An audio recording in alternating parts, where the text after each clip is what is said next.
முதலாக இந்த பில்லி சூனியம் இருக்குதா அப்படிங்கறத பார்ப்போம். சூனியம்ங்கிறது சிஹர் என்று நம்ம அரபியில சொல்லுவோம். அதுதான் சூனியம் தமிழ்ல சொல்லிக்கிட்டு இருக்கிறோம். அது இருக்குதுங்க. இது அல்லாஹ் குர்ஆனிலே சொல்லி காட்டுகிறான்.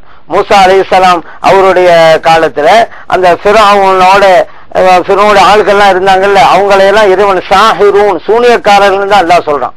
அப்படிப்பட்ட சில காரியங்கள்லாம் அவங்க செஞ்சாங்க ஆரம்பத்துல ஃபிரௌனுக்கு ஆதரவாக. கடைசியில மூசா அலைஹிஸ்ஸலாம் அவர்களுடைய உண்மை நிலைப்பாட்டை விளங்கிய பிறகு அத்தனை பேரும் ஈமான் கொண்டு விட்டார்கள், ஃபிரௌனுக்கு எதிராக திரும்பி விட்டார்கள். ஆனா இவர்கள் அதற்கு முன்பே நிலையில் எப்படி இருந்தாங்க? சிஹர் செய்பவர்களாகத்தான் இருந்தார்கள் என்று அல்லாஹ் குர்ஆனிலே சொல்லி காட்டுகிறான்.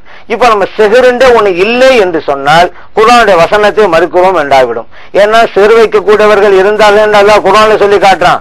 அப்படி ஒண்ணு இல்லைன்றா அந்த வசனத்தை மறுக்கிறது தானே, அது இறை நிராகரிப்பு, இறை குஃப்ருக்கு கொண்டு போய் சேர்த்துரும். குர்ஆனுடைய எந்த ஒரு வசனத்தையும் மறுக்கிறது அப்படிங்கறதல்ல, ஒரு வசனத்தை மறுத்தால் கூட அவர் இஸ்லாமிய வட்டத்தை விட்டு வெளியேறி விடுவார். நம்ம சிஹர்னு ஒண்ணு இருக்கிறது. அதே போல அல்லாஹ் குர்ஆனில இந்த ஒரு கலையை பிறர் கற்றுக் கொடுத்தார்கள் சிலருக்கு அப்படிங்கறத இன்னொரு வசனத்துல சொல்லி காட்டுகிறான். இவர்கள் பிறருக்கு சிஹர் அப்படி அந்த சூனிய கலையை கற்றுக் கொடுத்தார்கள் என்றும் அல்லாஹ் குர்ஆனில சொல்றான். அப்ப கலைன்னு ஒண்ணு இருக்கதானே இவங்க எல்லாம் கற்றுக் கொடுத்தாங்கிறான். அப்படி ஒண்ணே இல்லைண்டா அப்ப அந்த கலையை இவர்கள் கற்றுக் கொடுத்தார்கள் என்று இறைவன் சொன்ன வசனத்தை என்ன செய்யறது? அப்ப அதனால சிஹர் என்பதே இல்லை என்று யாரோ மறுத்தால் அவர் இந்த வசனத்தையும் மறுக்கிறார். குர்ஆனுடைய ஒரு வசனத்தை மறுத்தாலும் கூட இஸ்லாம்ங்கிற வட்டத்தை விட்டு வெளியேறி விடுவார். ஏன்னா அல்லாஹ் தஆலா அந்த அப்படி ஒரு கலை இருக்கிறது, அதை தெரிந்தவர்கள் தெரியாதவர்கள் கற்றுக் கொடுத்தார்கள் என்று அல்லாஹ் குர்ஆனிலே சொல்லி காட்டுகிறான்.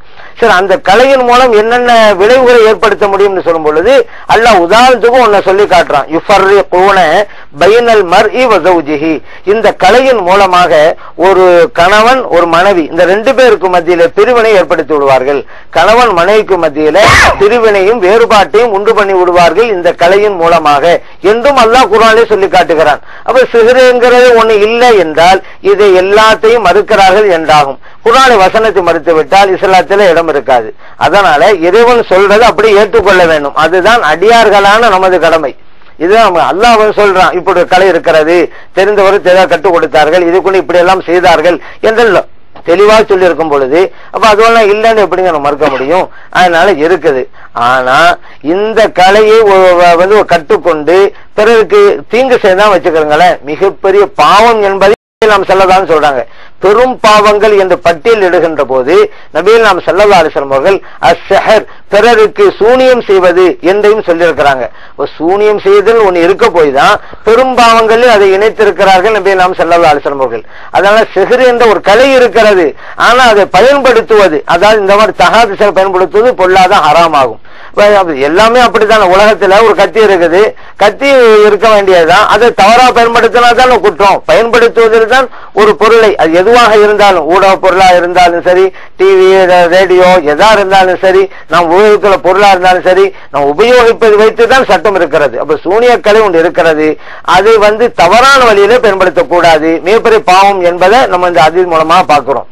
நபிகள் நாம் ஸல்லல்லாஹு அலைஹி வஸல்லம் அவர்களும் கூட இந்த சூனியத்தால் பாதிக்கப்பட்டார்கள். அதில் அவர்கள் விடுபடுவதற்காகத்தான் குல் அஊது பிரப்பில் ஃபலக், குல் அஊது பிரப்பின் நாஸ் இந்த ரெண்டு அத்தியாயங்களை அல்லாஹ் தஆலா இறக்கி வச்சான்.